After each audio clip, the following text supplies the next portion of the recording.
The first time I was called a he, she, I was on the school bus in grade 2 heading to class. One of the older girls, I think she was in grade 5 at that time, I was in grade 2. She called me a he, she, simply because I exhibited feminine characteristics. That he, she, that phrase sort of followed me around and kind of haunted me my entire life. It was traumatizing because I knew it wasn't accepted and that it was looked down on. I felt sad and rejected that I didn't fit into what society would consider the norm. After that day on the school bus, did you change the way you behaved? Did you try to alter who you were?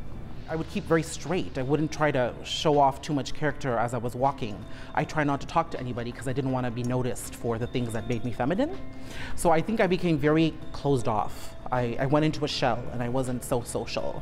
I loved to talk, but I didn't talk at the same time because I was too afraid of what people would say when I did. I was a very angry kid, you know, and I think my anger was shown toward my family. I was very hostile. I held a lot of negative emotions for a very, very long time. What was it like when you finally did accept yourself and you came out? What was that like? I knew it all led to this bigger question, which was my sexuality, which was a part of who I was, which was now going to lead to this gigantic celebration, and I could feel it. But I had a lot of things to address. That moment on the school bus that you'll always remember, is there any learning that can come out of that?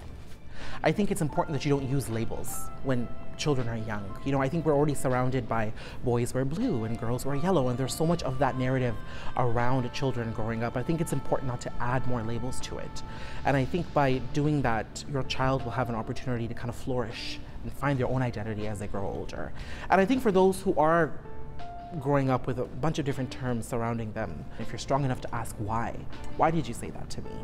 What does it mean for you to say that to me? If you're strong enough to ask those questions, you can empower yourself throughout that process and that journey.